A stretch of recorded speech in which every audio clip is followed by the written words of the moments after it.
está grabando por aquí. Bueno, los puntos que se nos pidieron exponer, el primer punto es ¿qué es UML? En el caso de UML, como primer punto al concepto, a veces entramos en una confusión en creer que UML es un lenguaje de programación. UML no es un lenguaje de programación, eso hay que tenerlo bastante claro. Porque el UML lo que hace es unificar modelado de sistemas que por supuesto están escritos en un lenguaje. No es lo mismo hablar de un lenguaje de programación, porque un lenguaje de programación ya se encarga de diseñar partes de lo que es un proyecto, hablarlo en un idioma que el sistema pueda ya darse a conocer o que otros sistemas puedan entender de qué forma está escrito. El UML lo que se encarga es de diseñar patrones, de diseñar, digamos, arquitecturas basadas dentro de lo que es un lenguaje, pero para el modelado. Es decir, lo que se encarga es de visualizar, especificar, construir y documentar un sistema.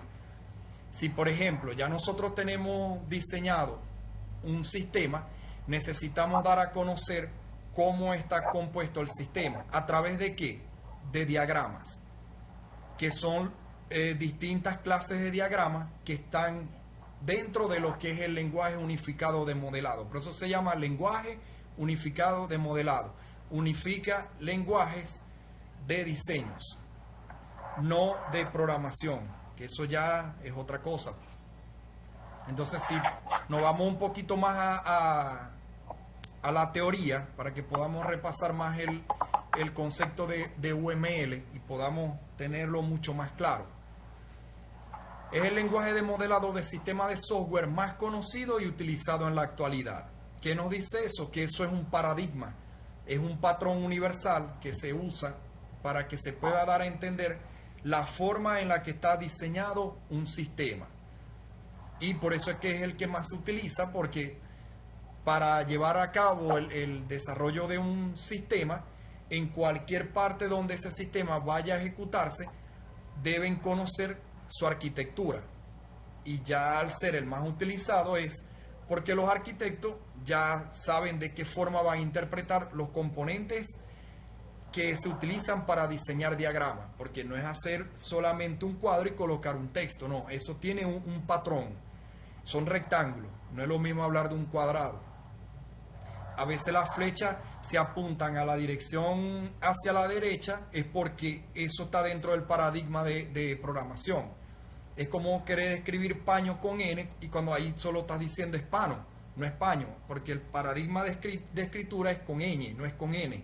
Entonces, cuando una flecha apunta hacia una dirección, no es porque nosotros queremos hacer eso dentro de un gusto, sino que está dentro del paradigma de ese, digamos, diseño que forma parte del lenguaje unificado de modelado. ¿Dudas? No, está bien explicado, de verdad.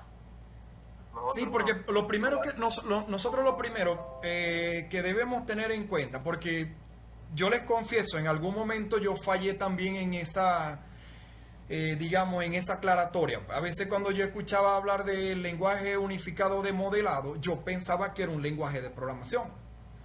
Porque suena, cuando uno escucha la palabra lenguaje, uno lo asocia con el tema del lenguaje de programación. Entonces, a medida que ya uno va indagando en este tema, en esta carrera, ya uno se da cuenta que el lenguaje unificado de modelado es el paradigma que se va a utilizar para el diseño de los componentes de un sistema, mientras que el lenguaje de programación es de la manera en la que se va a escribir todo el sistema. Que entonces, bueno, yo le voy a ser sincero, o sea, cuando yo conocí el UML, yo no tenía mucho conocimiento. Yo pensaba que UML me iba a ayudar a mí a crear la interfaz de un sistema, o sea, yo estaba peor. Porque yo pensaba que yo podía crearle la interfaz, podía agregarle colores, le podía colocar los botones, y cuando me voy a la investigación resulta que es un programa que me permite plasmar el funcionamiento de un sistema en forma de diagrama. Exacto, porque todo lo que está dentro del UML son patrones de diseño, pero basados en diagramas. Lo que tú dices, fíjate, que querías desarrollar la interfaz de un sistema y de repente pensabas que con UML había un lenguaje para hacer eso. No, ahí es una idea a través de un diseño para hacer eso. Son dos cosas ya diferentes. Pero entonces al tener claro esa parte de qué es una cosa y qué es la otra, ya a partir de este momento no creo que pueda haber ya más confusión. Porque si ya nosotros, digamos, comenzamos con la idea de desarrollar un sistema y nosotros queremos, digamos, queremos tener en un equipo lo que es el servidor, queremos tener en otro equipo lo que son las estaciones de trabajo o la primera estación de trabajo, ya ahí tenemos que pensar en un diagrama. ¿Por qué? Porque tendríamos que ver, pensar cómo se va a desplegar el servidor con la estación de trabajo, cómo se va a comunicar, que cuando alguien vea ese diagrama diga, bueno, esto es una cosa y esto es otra cosa. Entonces, cuando queremos ya decirle a otra persona cómo se va a desplegar ese sistema, desde una estación de trabajo hasta un servidor, tenemos que hacerlo a través de un diagrama, plasmarlo en un diagrama, colocar los dos componentes y unirlos con, digamos, con un pipeline, con una línea o con una tubería. Entonces tendríamos que ir a la documentación de los diagramas de despliegue a ver cuáles son los iconos, si lo vamos a llamar de esa manera, que se utilizan para diseñar ese diagrama que pueda dar a entender cómo se está comunicando un servidor con una estación de trabajo. Una estación de trabajo es el equipo donde el usuario va a hacer interacción con el sistema. Por eso se le llama estación de trabajo o workstation. Y el servidor es a donde el sistema va a guardar todos sus componentes. Entonces, de alguna manera, a cualquier persona que entienda la materia, tendríamos que darle a entender cómo esas dos partes del sistema están comunicándose a través de un diagrama. Cuando ya nosotros comenzamos a ver un diagrama de despliegue, que es uno de los ejemplos o uno de los tipos de diagrama que se utiliza en UML, ahí cualquier persona puede ya traducir cómo esos dos componentes están unificados, utilizando los iconos correctos y utilizando los pipeline correctos. Entonces, bueno, ya en esa parte creo que podemos entender que el UML se utiliza para el diseño de diagramas y el lenguaje de programación es para estructurar un sistema, para escribirlo o para darlo, digamos, a conocer a través de cómo nos habla. Si un botón está puesto en una interfaz, sabemos que para hacer un botón de manera gráfica hay una línea de código que se debe aplicar para que eso se pueda hacer de manera correcta. Entonces, ahí tendríamos programación para llevar a cabo el desarrollo de un botón. Mientras que en UML vamos a llevar eso a un diagrama para dar a entender que el botón hace comunicación con una parte del sistema. Si tienen alguna duda con la parte del UML, lo pueden preguntar.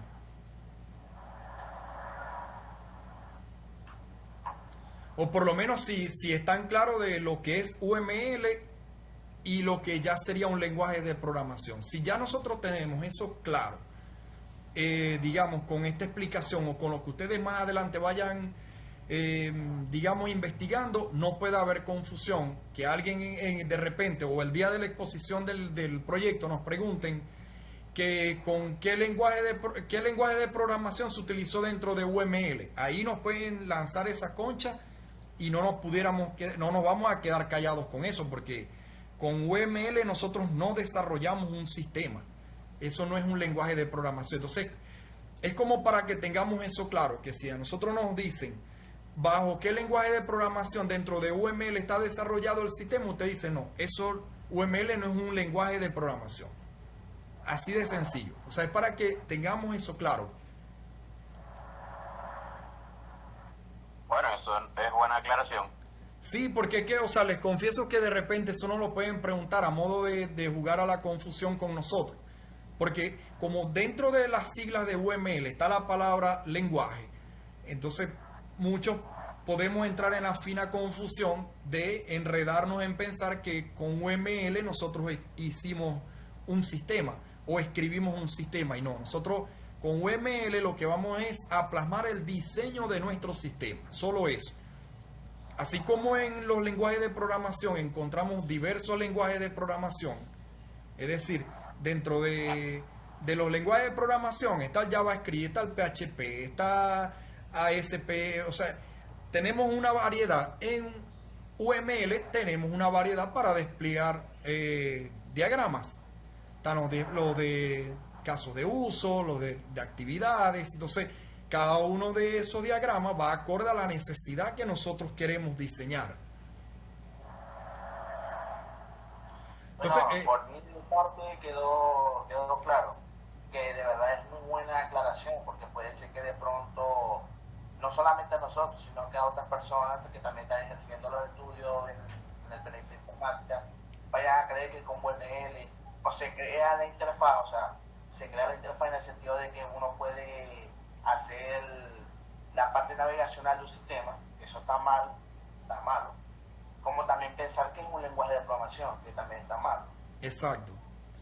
Porque cuando ya tú vas a hacer la interfaz, cuando vas a hacer la interfaz de un sistema, ya previamente debería de haber un diseño hecho en UML. Porque ya a través de un diagrama, que ya tú logres tener un abstracto, una vista previa de cómo se puede ver tu sistema, ahí es donde ya tú vas a comenzar a implementar un lenguaje de programación para escribir ese diseño. Son dos cosas diferentes. La escritura para modelar una interfaz en el lenguaje que vayas a hacerlo, debes hacerlo basado en un diseño del UML. Entonces, ambos trabajan de la mano, por supuesto. Y aquí a veces, bueno, podemos cometer el error de comenzar a diseñar una pantalla de inicio sin ni siquiera tener un diagrama. Eso es válido, o sea, uno puede comenzar de esa forma, ¿no? Pero lo más ordenado y lo más correcto sería primero comenzar con un diseño de UML para tener una visión de cómo va a ser esa pantalla de inicio y luego llevarlo a un lenguaje de programación. Pero a veces podemos arrancar al revés y no está mal, ¿no? Pero lo ideal es primero comenzar a hacer el diseño. Es como que, llevando un ejemplo al mundo real, es como que un albañil comience a hacer un edificio sin primeramente tener los planos hechos por un arquitecto. Él puede arrancar a hacer la obra y de repente el edificio queda bien estructurado, ¿no? Pero no se basó en ningún diseño. Él no tuvo el diseño hecho, simple y llanamente fue su imaginación que llevó a hacer unas bases y hacer unas paredes y luego pintar y quedó el edificio. Y quedó bien, o sea, no se critica, el edificio quedó bien, a lo mejor pudo haber quedado con un defecto, pero bueno, pero logró el cometido que era levantar el edificio, pero no lo hizo sin un, entre comillas, UML, sin ningún diseño, sin ningún diagrama.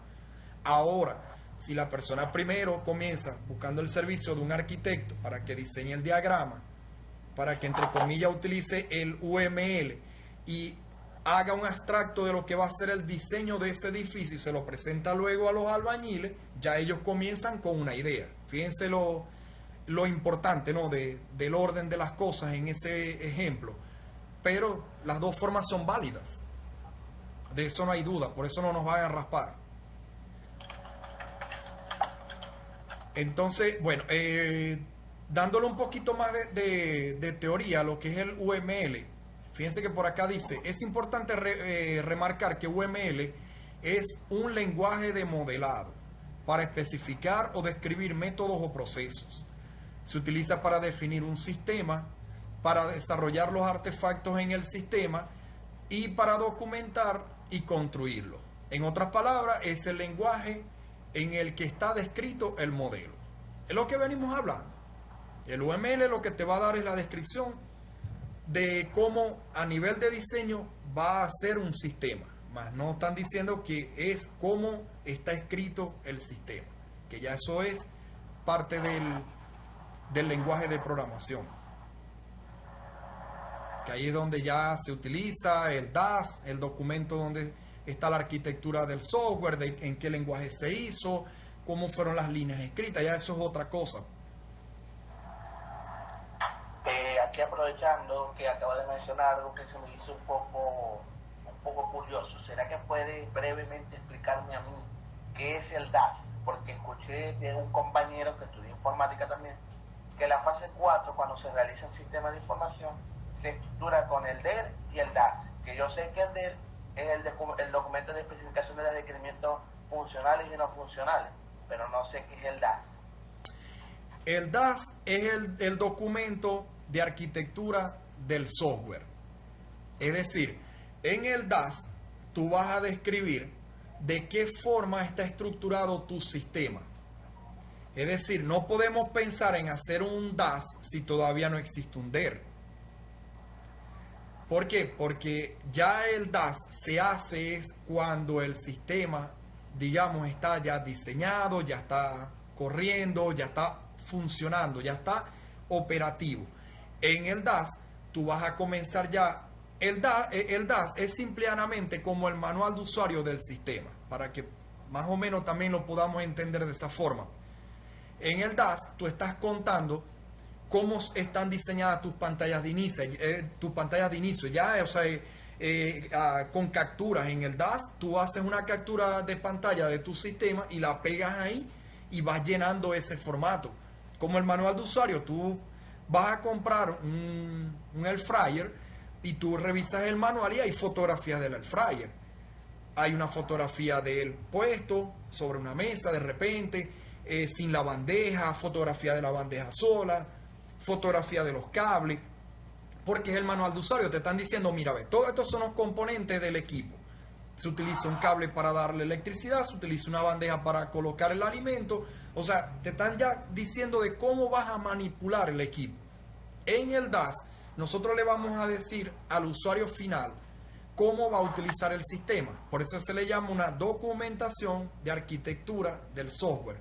Porque ya ahí vamos a mostrar el diseño del sistema como tal y cómo se utiliza y cómo fue, digamos, estructurado, qué se comunica con qué cosa. Vamos a tomar, por ejemplo, fotografías del sistema y le vamos a decir, esta pantalla se comunica con esta pantalla. Cuando tú le das clic a este botón te lleva a esta pantalla. Eso es lo que vas a hacer en el DAS. De eso se trata como tal. O sea, es un documento que ya especifica la arquitectura del software. No sé si en esa parte ahora lo puedes tener más claro. No, por supuesto sí lo tengo más claro, porque ¿qué es lo que pasa? Que ahorita yo soy el encargado de redactar fase 4, pero hay ciertas confusiones, porque desde el trimestre 1 que nos viene dando ingeniería del software, digamos que no se nos explicó, no se nos detalló bien qué era el DER, qué era el DAS, o cómo era que uno hacía para poder redactar la fase 4. A medida que va pasando el tiempo, descubrí qué era el DER, qué era lo que significaba, qué es lo que debe de contener, ¿verdad? Y cómo era que se estructuraba la fase 4 según una metodología de desarrollo. La confusión mía estaba en que, vétale, yo digo el DAS, yo digo, vétale, ¿será que es un diagrama aparte? Porque no encontraba información en internet que me dijera a mí claramente qué era lo que significaba. Por lo menos yo buscaba DER y en internet me aparecía diagrama entidad-relación. Si no me aparecía eso, me aparecía documento de especificación de software, que es algo diferente, no es igual al de requerimientos funcionales y no funcionales. Entonces era como que no sé qué hago, cómo busco yo esa información, cómo sé que el DAS no es un diagrama, sino que es un documento que explica la arquitectura del sistema, porque no lo sabía realmente. Exacto, sí.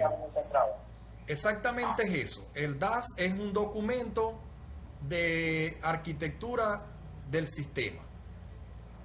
Para que, vuelvo a repetir, para que podamos entender más qué es un DAS, háganse cuenta que es como un manual de usuario que le vamos a entregar al usuario final. Por supuesto, el DAS tiene una estructura. El manual de usuario, ustedes le ven como un índice, le ven página 1, o sea, un manual de usuario ya tiene una libertad de hacer un diseño acorde a las necesidades del usuario. Mientras que el DAS tiene un patrón, o sea, eso tiene como un formato, pues. Pero en el formato vamos a plasmar es cómo está hecho el sistema a través de su arquitectura. Vamos a colocar fotografía de la base de datos, fotografía de las pantallas del sistema, las pantallas cómo se comunican una con la otra, acorde a lo que nos vaya pidiendo el formato del DAS. O sea, si nosotros buscamos formato de un DAS, nos vamos a dar cuenta que todas ellas pueden estar escritas de una forma, pero todas están siguiendo prácticamente el mismo diseño. Porque al respetar esa línea, vamos a saber que lo que está escrito en la página 1 tiene que ver de repente con lo que dice ya en la página 10. Porque el diseño, lo que es el patrón de ese documento, tiene que respetar el orden en que se van a ir contando las cosas. No, claro. Bueno, por lo menos yo te me lo explicó y de verdad agradezco porque no sabía. Y si no sé, imagínense llegar a la defensa sin, bueno, que me pregunten a mí qué es el DAS y yo no sepa. Sí, es que, como les mencioné hace un ratico, es imposible presentar un DAS si no existe un DER. O presentar un DAS si todavía no existe un sistema como tal. Porque ahí no es que vamos a jugar con la imaginación. Voy a escribir primero el DAS porque yo imagino que el sistema le voy a colocar este tipo de pantalla. No funciona de esa forma. ¿Por qué? Porque ya el DAS es un documento cerrado. Hay que tomar eso también en cuenta, muchachos. El DAS es un documento cerrado. ¿Qué significa que es un documento cerrado? Que al momento de ya tener el DAS listo, no puede haber modificación en el sistema. ¿Por qué? Esto lo hablo para la parte de la presentación, de lo que va a ser la presentación del proyecto. Porque entonces, si nosotros en el DAS estamos diciendo que la pantalla de inicio tiene el formulario de inicio de sesión a la derecha, y un día antes se nos ocurrió mover el formulario en el sistema y lo colocamos al lado izquierdo, y ya la persona que tiene en sus manos el DAS, cuando le vamos a presentar el sistema, se dé cuenta que ahora el formulario de inicio de sesión está a la izquierda y en el DAS dice a la derecha, estamos raspados. Porque es así de sencillo. El DAS ya es un documento que se toma como un documento cerrado. Lo que está en el DAS se queda. Que ahora tú quieres hacer un acto, porque de repente te dirán, ajá, y entonces si yo hago un documento cerrado del DAS y yo quiero hacer una actualización del sistema donde quiero cambiar un poco el diseño, ¿no lo puedo hacer? No, sí se puede hacer, pero primero hay que cambiar el diseño en el sistema y luego hacer una apertura del DAS y cambiar los diseños en el DAS para cuando entreguemos otra vez el DAS concuerde con el nuevo diseño que ya tiene el sistema. Porque ahí el orden de los factores sí aplica. Primero hacemos el diseño y luego actualizamos el DAS. Porque cuando ya entreguemos el DAS, ya es un documento cerrado. La duda que tenía yo, amigo Pablo, en el caso de que uno, por lo menos, antes de entregar el DAS, quiera hacer una modificación al sistema, uno que hace la modificación primero al sistema y luego lo documenta en el DAS. Sí. Sí, es lo correcto. Es lo correcto. ¿Por qué es lo correcto? Porque vas a perder menos tiempo. Porque imagínate que tú hagas primero una actualización en el DAS. Tú agarraste, quitaste la imagen de la pantalla de inicio, cambiaste el lugar del formulario de inicio de sesión, lo colocaste en el centro porque anteriormente andaba flotando del lado derecho. Entonces al colocarlo en el centro, tú dices, bueno, ya dejé el diseño listo en el DAS, ahora voy al sistema y hago la modificación, lo coloco en el centro y enviaste el DAS. Pero resulta que la lógica del sistema no te permitió llevar el formulario al centro. Por más que lo intentaste, no pudo ser posible. Porque de repente hay condiciones que no te permiten llevar el formulario al centro de la pantalla o por una cuestión de compatibilidad con navegadores, por ejemplo. Y tú dices, bueno, no me queda de otra, lo voy a volver a dejar en el lado derecho. Pero la persona que se llevó el DAS está contando que el formulario está ya en el centro, porque tú primero arrancaste cambiando el diseño en el DAS. ¿Sí me explico? O sea, es primero hacerlo en el propio sistema. darnos cuenta que podemos hacerlo ahí, que cuando ya ahí esté listo, que uno diga se imprime, o sea que quedó listo, ahí es donde ya tú lo llevas al DAS, porque se supone que ya no hay más nada que modificar, porque ya quedó listo, tú lo llevas al DAS y lo entregas, y las cosas van a coincidir. El que ve al DAS dice, sí, está en el centro, porque aquí lo muestra en el DAS y en el sistema el formulario está en el centro. O sea, es como que respetar, o sea, tratar, porque a veces, bueno, nos podemos salir un poco de eso, no está mal, siempre y cuando confiemos en que se pueda hacer. No está mal salirse un poco de eso, pero lo ideal sería primero hacerlo en el orden. Primero diseñamos y luego llevamos al DAS. René, ¿qué tienes por ahí para sumarle a esto, a lo del DAS, para aclararle a Ever?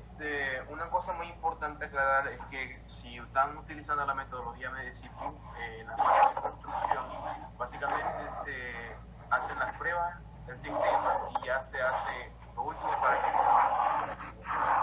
que esto a su vez posee una conexión directa con el DAS, con esto que alguna vez el DAS se entrega, no se puede modificar lo que ya se. Es decir, por ejemplo, si el sistema tiene 4 funcionalidades y quieres agregar una quinta, pero en el DAS ya están esas 4 funcionalidades documentadas y ya fue entregado, no se puede hacer la modificación porque hay una incongruencia dentro de la documentación.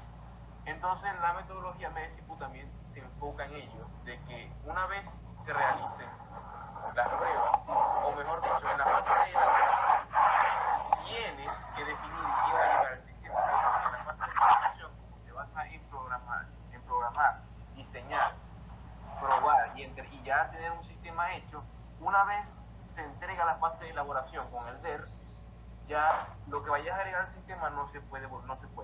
Tienes que esperar a presentar tu proyecto para implementar nuevas actualizaciones. Esto para evitar que se hagan con que, pero esto no está en el DAS.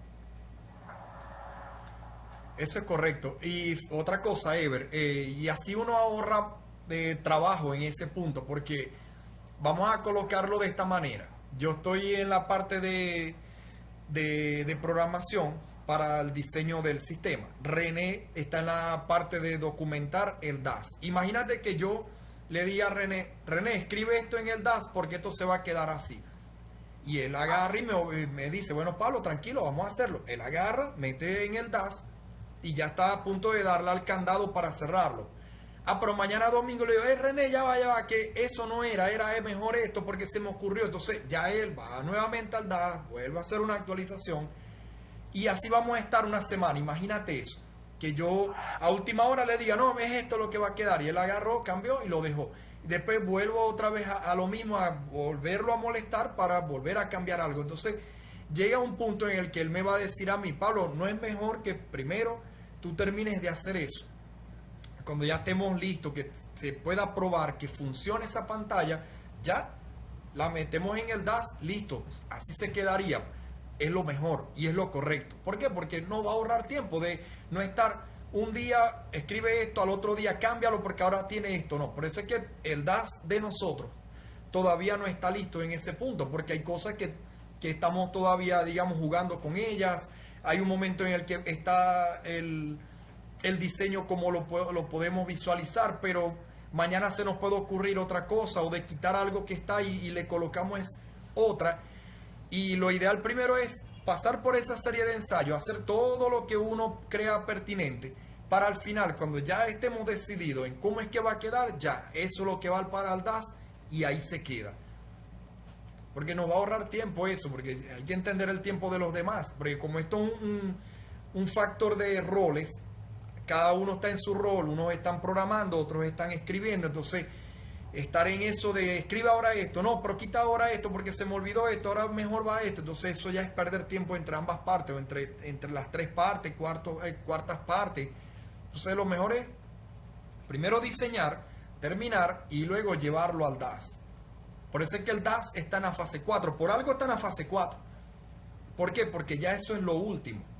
No podemos meter eso en fase 2, por así decirlo, o sea, o antes, o en los primeros pasos, para estar en esta constante de estar cambiando cosas, cambiando ese documento, volverlo a... No, eso es un dolor de cabeza. Entonces, por eso es que lo dejan para la fase 4, porque ya es lo último. Ya se supone que para el DAS ya no vas a estar ni siquiera tocando líneas de código. Ya lo que puedes es tocar algunas consideraciones de una parte de diseño que puedes medio alterar, pero ya solamente te estarías metiendo con unos estilos, no te estarías metiendo con el código fuente para la parte de programación. Es decir, si ese botón ejecuta con un clic, él va a seguir ejecutando con un clic, porque ya tú le puedes cambiar el color, pero no estás alterando el patrón del lenguaje de programación. No estaría alterando más bien la funcionalidad en ese caso. Exacto. La funcionalidad va a seguir siendo la misma, porque si tú dices a este botón al hacerle clic me va a desplegar un modal o un pop-up o una ventana emergente, cualquiera de las tres cosas es, si ese pop-up cuando tú le das clic abres una ventana de color azul y tú mañana dices, no, yo ese azul no me gustó mucho, lo voy a colocar rojo. Él de igual forma va a mantener la misma lógica en el código de programación que al hacer cambia, claro. Lo único que vas a cambiar es el diseño en la parte del color, solo eso. Ya cuando sea modificación de código, ahí sí estamos metiéndonos con el DAS, digamos. Correcto. Eso es correcto. O sea, en una de las partes del DAS, porque en el DAS, recuerden que también se explica de qué forma está escrito el sistema. O sea, si el botón al hacer clic llama a una función, eso va en el DAS. Si por ejemplo en el DAS sí o sí va a ir el código de la conexión a la base de datos. Sí o sí eso va. Eso va para el DAS. Porque eso forma parte de la arquitectura en cómo dos digamos, componentes están interactuando. El sistema como tal y la base de datos. Entre ellos dos tiene que haber una comunicación, porque entonces, ¿cómo llamas tú a los datos? Entonces, eso se hace por medio de una sentencia de código en un lenguaje de programación. Puede ser en PHP, puede ser en el mismo JavaScript, en React, en el lenguaje que sea, pero entre esos dos componentes, el sistema y base de datos, tiene que haber una línea de código que haga la comunicación a la base de datos. Entonces eso también va para el DAS, así como otras líneas de código que son elementales que pueden ir también al DAS. La línea de código que se ejecuta cuando tú cierras sesión o cuando la abres. Entonces, si hablamos de solamente cambiar el color de un diseño, alteramos una parte del DAS para la parte donde habla del colorido, pero no estamos modificando lo que está más arriba, que es cómo se ejecuta, porque no nos estamos metiendo con el código del lenguaje de programación para ejecutar esa ventana. Otra cosa que iba a preguntar, es indispensable de que a la hora de que se nos requiera a nosotros, por lo menos, sé que cuando se hace un sistema de información piden el manual de usuario, por supuesto, eso es obvio, piden el manual de usuario, piden el DER y piden el DAS. Si yo por alguna casualidad no lo hago o no lo tengo a la mano, eso quiere decir que me puede perjudicar tanto en la defensa como en la presentación del producto. Por supuesto. Sí. De hecho, no dijiste qué es lo que no tienes de lo que mencionaste, porque mencionaste que, o sea, si no, o sea, te entendí que si, por ejemplo, no presentas el manual de usuario, o el DER, o el DAS, ¿correcto? O sea, que si alguna de esas tres cosas no presentas. No, o sea, lo que quise decir es que de entre las cosas que piden, es decir, entre la documentación. Ok. Que, bueno, hablando de la documentación, el manual de usuario es una, porque es cómo hago yo para usar el sistema, las funciones que tiene y de qué manera me puedo yo relacionar con la interfaz del mismo. Lo que quiero decir es, ¿qué pasaría en el caso de que alguno de esos documentos donde está este documento del sistema, en este caso el DAS, yo no lo presento, ¿podría haber repercusiones? Sí, ¿Me por podría supuesto. afectar? Sí, sí, las habría. Más que todo por el hecho de que en el DAS se supone que tú estás documentando cómo funciona el sistema, tanto de manera interna como a su vez cómo se ve en cuanto a interfaz. Si no tenéis un DAS, por inercia no tenéis un manual de usuario. Es así.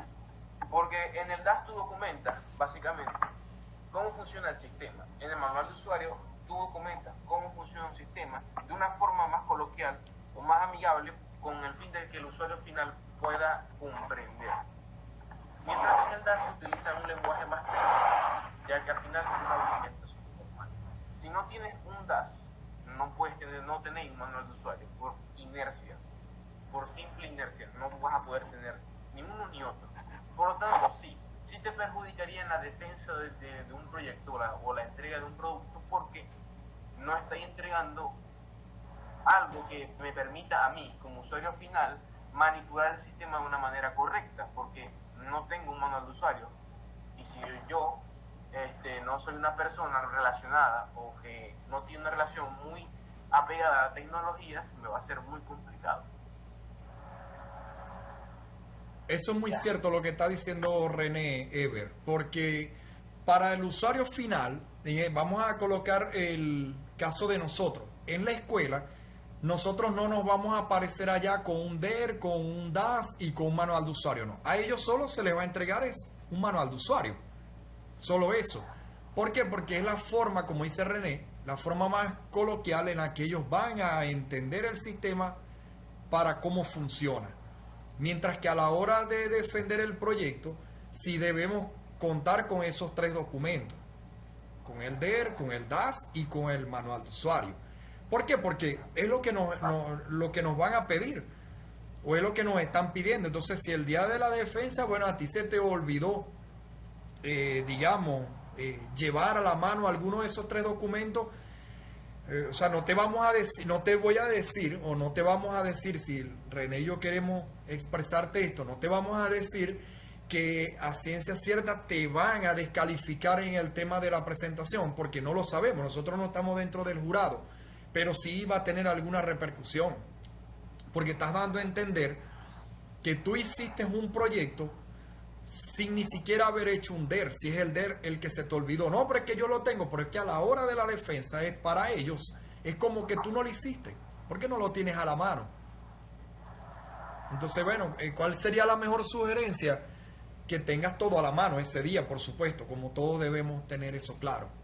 Pero a la hora de entregar el producto al usuario final, a ellos solo le vas a entregar el manual de usuario. Se te quedó el DER o en la lacto no te quiere abrir para mostrárselo a ellos, por eso no hay problema, porque ellos no necesitan conocer lo que es el DER y el DAS.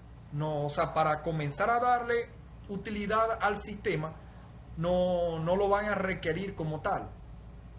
Ya eso es más interno de nosotros. Porque si nosotros sí, ya... Dime, René, dilo. A la comunidad en realidad no le importa qué requerimientos funcionales y no funcionales tiene el sistema. A su vez tampoco a la comunidad le va a importar de forma tan general como el hecho de cómo se ejecuta el sistema o cómo funciona a manera o de forma interna. Lo que realmente ellos necesitan o requieren es un manual que les permita cómo manipular el sistema desde el punto de vista del front-end, ¿no? Por la perspectiva del usuario. Correcto.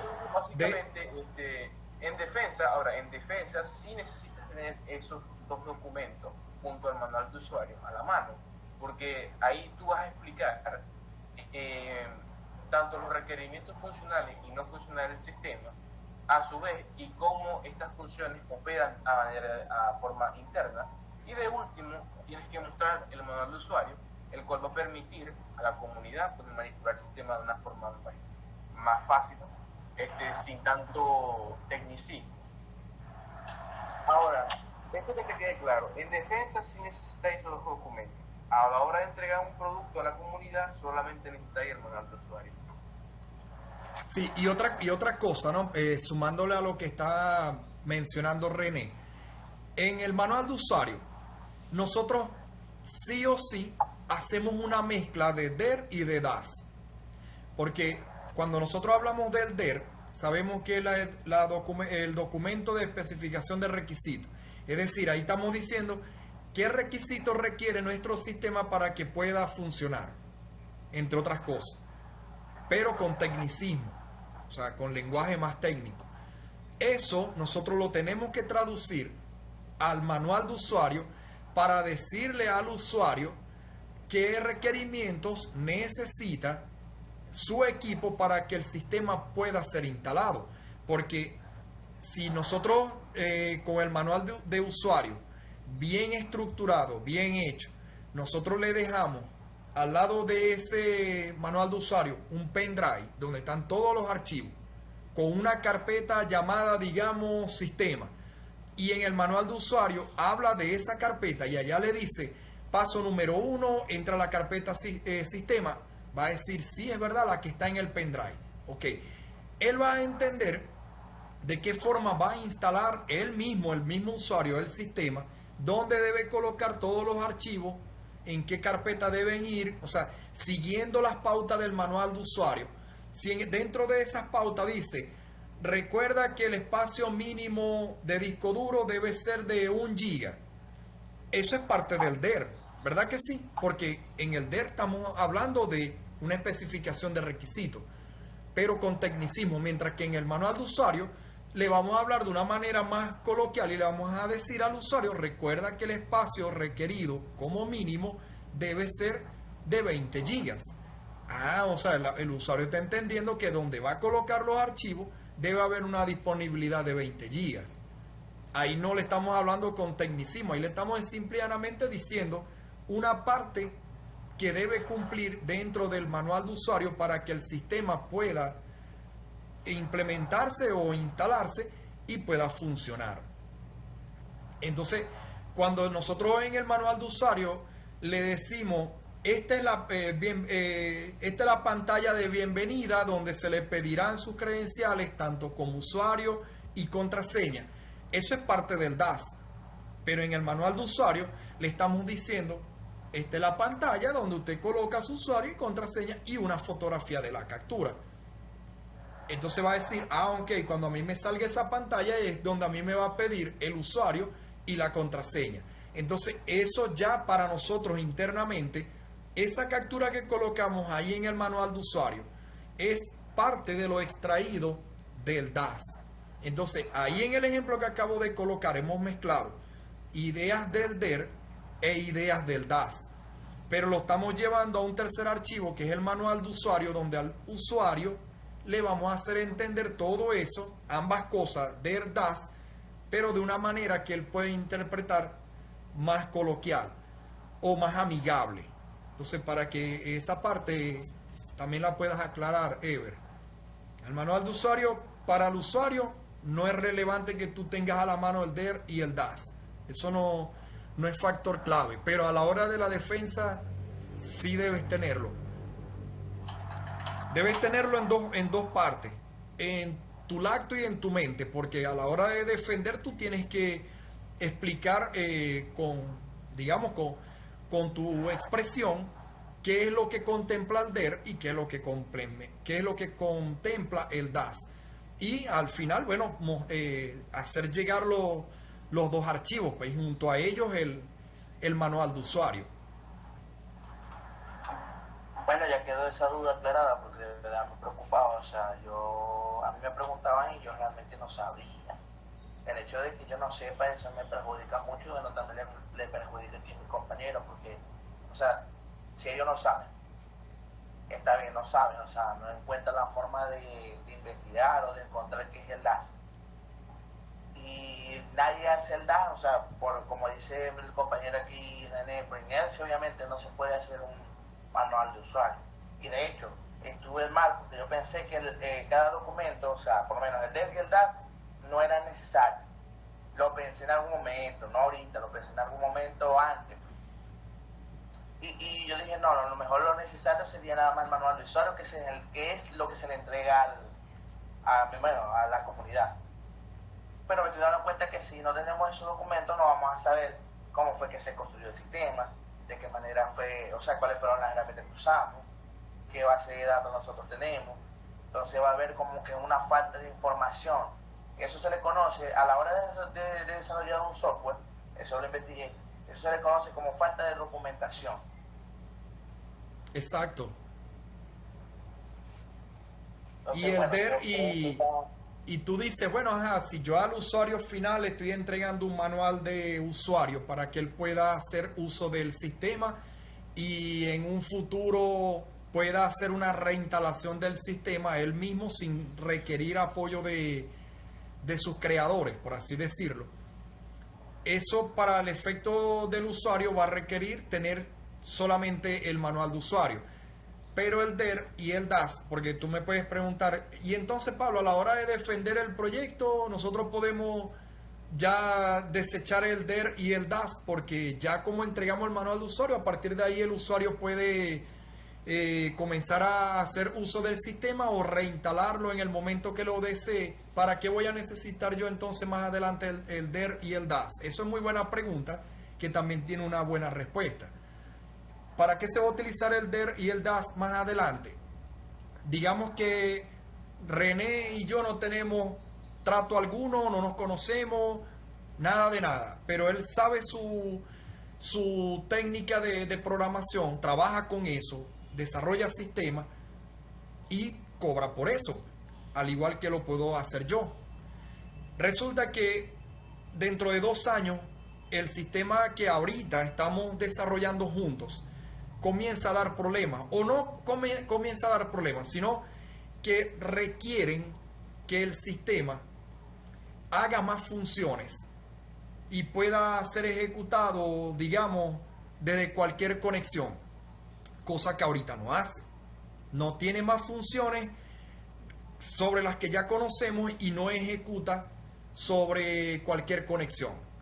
Entonces, cuando ya ellos se pongan en contacto con René debería conocer el DER y el DAS de ese sistema para saber de qué forma fue que Pablo lo hizo 2 años atrás. Porque ya eso es más a los programadores.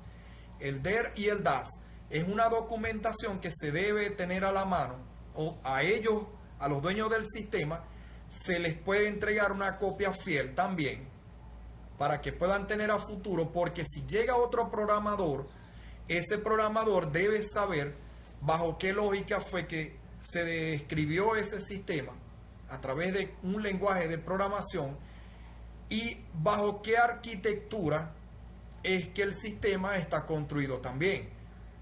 ¿Qué requerimientos son los que el sistema, digamos, necesita para poder operar? Porque digamos que ahorita nosotros tenemos una condición en el sistema que al llegar, digamos, a los 10 gigas de almacenamiento de datos, el sistema se bloquea.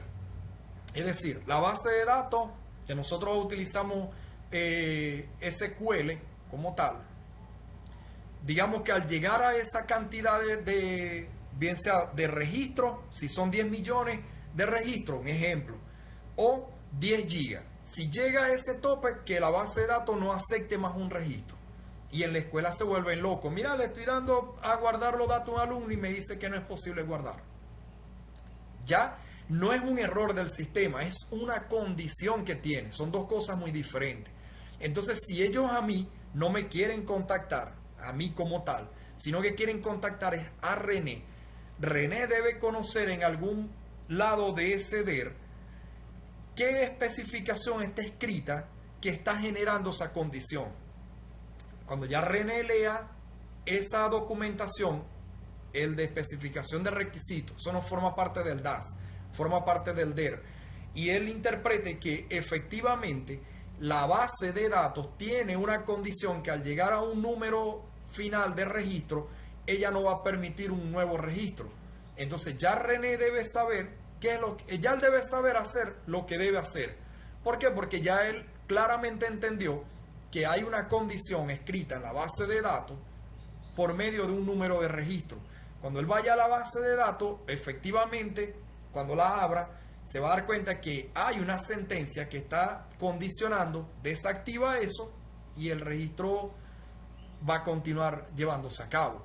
porque él entendió dentro de las especificaciones de requisitos qué condición hay para que se aplique algo en el sistema. De repente, otro ejemplo, el sistema podemos condicionarlo a que cuando hayan 30 usuarios registrados, al 31 no le va a permitir hacer el registro. Entonces, imagínense ustedes que en la escuela tengan ese problema, que cuando quieran registrar un usuario no les permita, y ellos vean que todo se está llenando de manera correcta, todos los campos le dan en guardar y le informa a una ventana que el registro no se pudo hacer de manera correcta porque se agotó el número de usuarios permitidos. Eso no es un error, eso es una condición.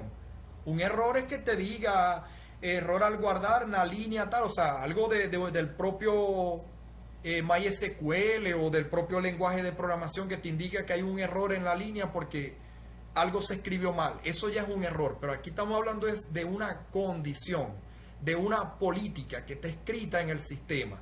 Entonces, cuando ya René lea ese DER, que se dé cuenta que efectivamente la base de datos tiene en la tabla de usuarios una condición que no acepte más de 30 registros, él debe ya saber qué hacer. Él va a la tabla, cambia esa modificación, esa política o esa condición, deja eso de manera ilimitada o abierta, guarda, y cuando hagan el registro en la escuela, sin él decirle ya arreglé, sino que les diga intenten nuevamente hacer un registro, cuando le den en guardar se guardó. Entonces, ¿por qué es importante el DER y el DAS? Para eso. Porque digamos que otro ejemplo es querer cambiar ellos llaman a un nuevo programador y le dicen, mira, yo no quiero que la imagen que está de fondo en la pantalla de inicio, que es el logotipo de la escuela, necesitamos cambiar ese logo porque ahora tenemos uno nuevo. Entonces, imagínense que la persona que está con la intención de cambiar esa imagen no lo puede hacer porque al momento de él quitar esa línea, o mejor dicho, de quitar la parte de la llamada a la imagen en la línea, y cuando él le dé en guardar, le dé un error porque no está permitido quitar el logotipo que está implementado ahí.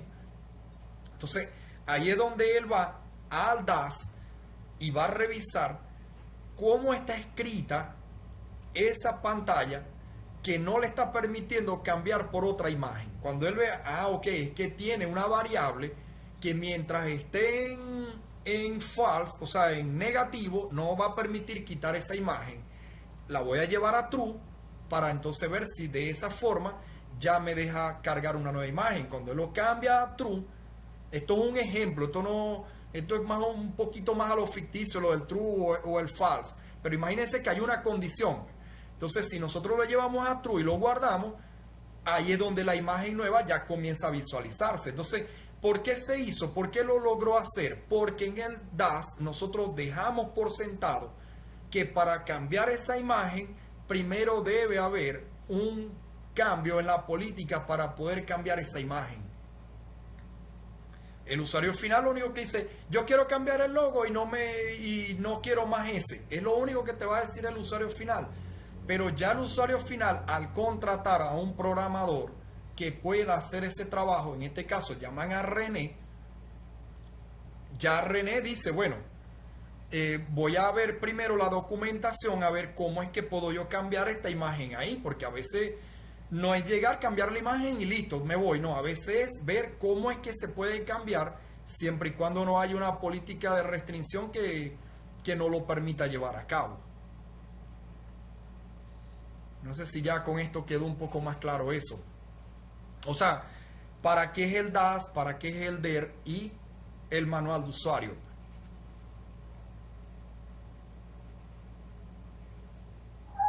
¿Tienen alguna duda los aquí presentes?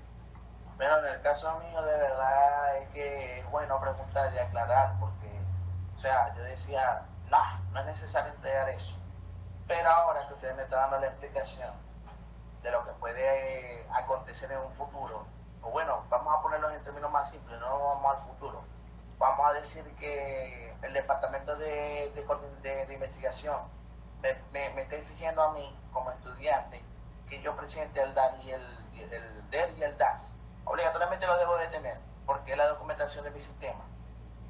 Pero digámoslo que de esta manera, o sea, diciéndolo con mis propias palabras, yo siento que más allá de que se nos exija o se nos pida, yo digo que es esencial tenerlo, ¿verdad? Para saber cómo es que funciona, qué fue lo que hicimos, cómo lo construimos. Yo lo vuelvo a repetir, no lo veía necesario hasta ahorita que me lo están explicando.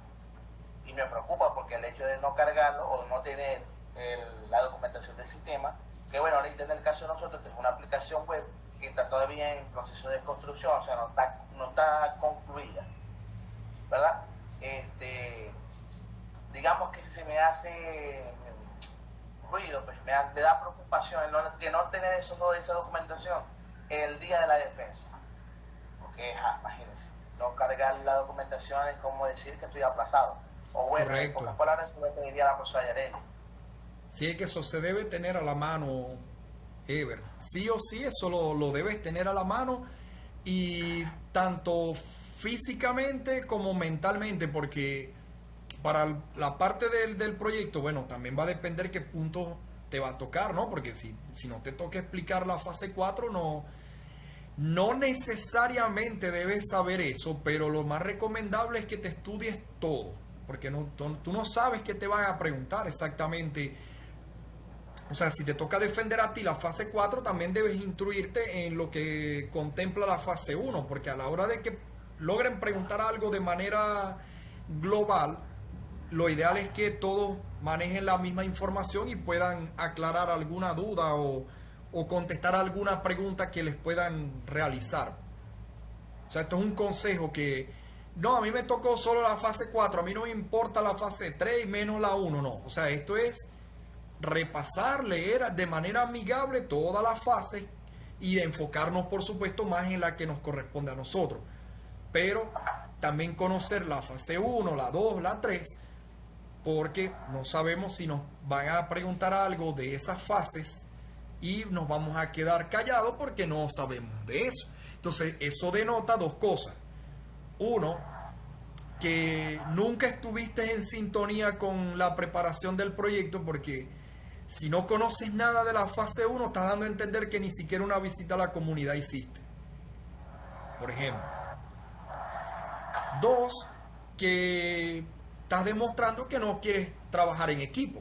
O sea, es como que tú velas por el interés de dar tu explicación de fase 4 y a mí no me importa si la de la fase 3 se equivoca o el de la fase 2 ni siquiera hizo presencia. No. O sea, es como que hacerlo de manera comunada, que todos manejen la misma información. Por supuesto, cada quien le va a ser más fuerte al punto que le corresponda. Y tener toda esa documentación a la mano. Y que todos puedan conocer que a la que le tocó la fase 1 les medio preguntan algo del DER, o por lo menos qué significa DER, diga sí, ese es el documento de especificación de requisitos. Listo. O sea, da a entender de que sí, al menos lo leyó. Y viceversa, si a esa persona le toca explicar parte de lo que es el DER, que está dentro de, digamos, de la fase 3, y le preguntan, ¿tu comunidad a la que visitaron tiene más o menos una idea en qué año fue fundada la escuela que seleccionaron? Bueno, que por lo menos pueda saber esa parte histórica de la escuela de la comunidad que visitaron. O sea, es lo que quiero darles a entender. O sea, traten de manejar toda la misma información, porque no sabemos qué nos puedan preguntar, que uno diga, no, pero que eso no me tocaba a mí. Es que no es que no te tocaba, sino que si se supone que esto es un trabajo comunado, o sea, que se debe hacer entre todos, lo ideal sería que todos manejen la misma información, que todos tengan claros lo que puedan preguntar. Estuvo bien.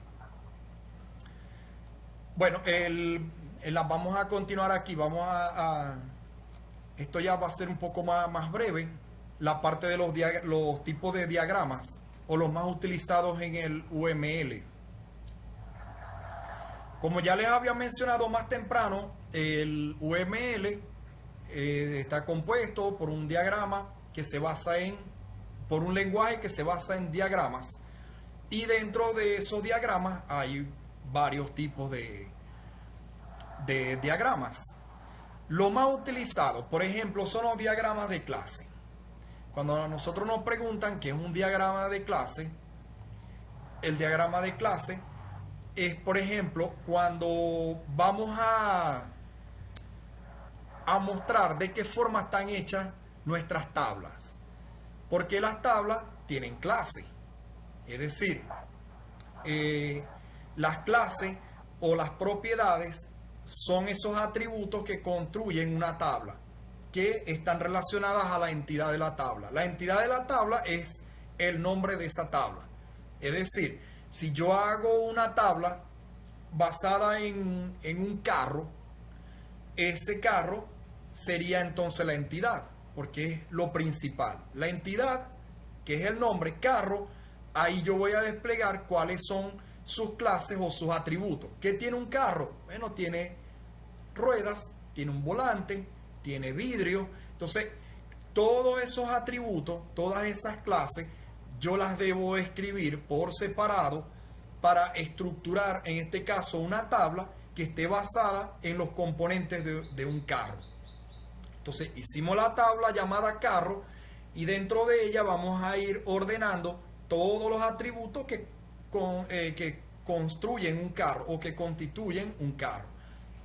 Entonces, por eso se le llama un diagrama de clase, porque las clases son los atributos que están dentro de una tabla. Entonces, para nosotros dar a conocer un sistema basado en su base de datos y las tablas que están dentro de esa base de datos, nosotros vamos a diseñar un diagrama donde coloquemos todas las tablas de nuestro sistema y dentro de esas tablas vamos a colocar todas sus clases o llamadas también atributos. Entonces, al hablar de un diseño de clases, ahí nosotros nos vamos a encargar de hacer una relación de todas las tablas del sistema para dar a conocer qué relación tiene una tabla con la otra. Si es una tabla independiente o si es una tabla dependiente. Cuando hablo de una tabla dependiente, es que esa tabla esté dependiendo de otra. Por ejemplo, si nosotros tenemos una tabla llamada alumno y la tabla depende de la tabla de docente, tenemos que explicar cuál es la dependencia de la tabla alumno con la tabla docente. Es decir, si la dependencia de esas dos tablas es, por ejemplo, el docente asignado, nosotros en la clase de esa tabla alumno tenemos que especificar por medio de una línea, de un piper line, cuál es la relación que tiene con la tabla docente y cuál es la clase o el campo o el atributo, como se les haga más fácil reconocer eso. ¿Cuáles son esos dos campos que tienen una relación? Ahora, si hablamos de una tabla independiente, puede ser, por ejemplo, no sé, por ejemplo, si hablamos del registro de una escuela, de repente una tabla dependiente sea llevar ahí el registro horas de ingreso. O sea, el control de asistencia. De repente el control de asistencia solo nos interesa guardar la entrada, la salida y el usuario que lo hizo. No nos interesa relacionar esa tabla con ninguna, solo que en el formulario se registren los datos en esa tabla y ya. No la queremos hacer dependiente de otra tabla. Bueno, esa tabla va para el diseño de clase. Claro está, nosotros vamos a hacer un diseño de todas las tablas. Esa tabla va a estar metida en el diseño del diagrama, pero se va a quedar ahí. No vamos a darle ninguna dependencia. Solo decimos, hey, la tabla existe, pero no tiene ninguna dependencia. Entonces, si hablamos de diagrama de clase, simplemente eso. Nosotros a través de un diseño vamos a colocar las tablas de la base de datos, por supuesto, con sus clases y cómo se llama. Por ejemplo, la clase color del carro, si hablamos de la tabla del carro, vamos a tener un campo o una clase que se llama color. En otra vamos a colocar, por ejemplo, qué sé yo, si es de número de puertas, para que ahí guardemos si es de 4 puertas, 5 puertas, 2 puertas, en fin. En cada tabla vamos a especificar todos los atributos que vamos a recoger para guardar en esa tabla y la relación que va a tener una tabla con la otra. Para eso es que se usa un diseño de diagrama de clase. Es para... Pablo, cuando decía así diseño de diagrama de clase, es como cuando hacía el diseño antes de la base de datos. Sería eso. Como te lo hacen como que hacerlo en el cuaderno o hacerlo incluso en la computadora, que así las tablas con los atributos y todo, eso es lo que más o menos es así. Eso es un diseño de clase.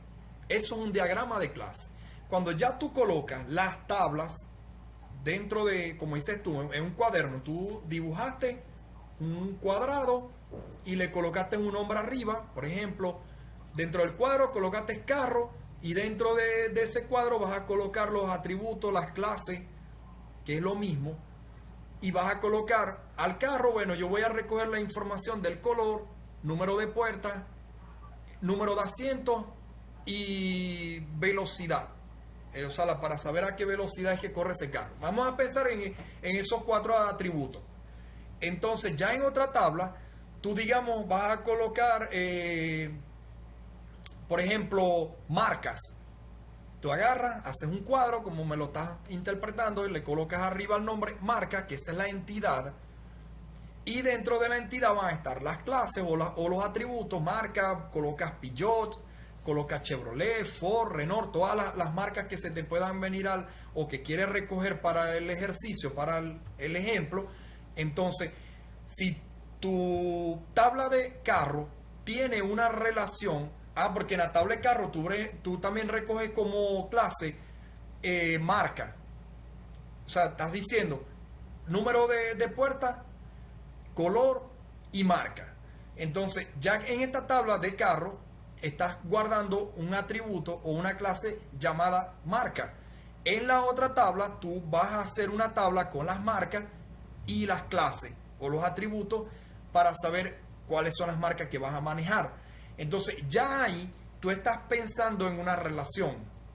Ya ahí va a haber una relación, o es lo que ya comienzas a imaginar, porque la tabla carro va a estar relacionada con la tabla de marcas. Para saber que cuando tú guardas aquí en la tabla de carro el valor 1, ya sepas que está relacionada con el ID 1 de la tabla de marca.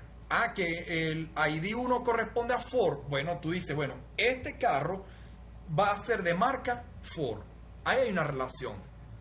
Entonces, ya después que viene definir qué tipo de relación es la que hay. Si es de 1 a mucho, si es de 1 a 1. Es decir, una marca de carro puede estar asignada a muchos vehículos, ¿correcto? Porque una marca de carro no se hace para un vehículo en sí, se hace para muchos modelos de la marca. ¿Sí me estoy explicando en esa parte? Yo tengo una pregunta. Cuando, explicando aquí el diagrama de clase, ¿verdad? ¿Sería igual al modelo entidad de relación, hablando del lógico, que es a donde, si no me equivoco, como están las tablas, usualmente, ¿no? Con los atributos, ¿sería igual al de clase o habría diferencia? ¿Y cuáles serían las diferencias si hubiera o tiene? ¿Y vas a decir algo, René? No, continúa con la explicación, ya después voy a dar la votación. Bueno, lo que estás preguntando, Ever, vendría siendo, digamos, lo mismo, solo que en el diagrama de entidad-relación, tú no vas a colocar los atributos de la tabla. Tú solamente vas a colocar las tablas y de qué forma están relacionadas. Es decir, en el diseño de un diagrama, entidad-relación, tú colocas el nombre de la tabla y le dices, bueno, ella está relacionada con esta tabla pero no necesitas colocar los atributos, porque para eso es el diagrama de clases. Por eso es que hablo de que las clases son los atributos que va a tener tu tabla. Si estás recogiendo el nombre, la cédula, la dirección, la edad de una persona, tú eso sí lo vas a documentar en un diagrama de clase. Mientras que en el entidad relación solamente te está pidiendo es la entidad, que es el nombre de la tabla. Por eso es que esa palabra no traten de no olvidarla, porque es parte del tecnicismo. La entidad hace referencia al nombre de las tablas de una base de datos. Por eso es que se llama entidad relación, porque es la forma en la que la entidad, es decir, el nombre de la tabla, está relacionada con otra tabla.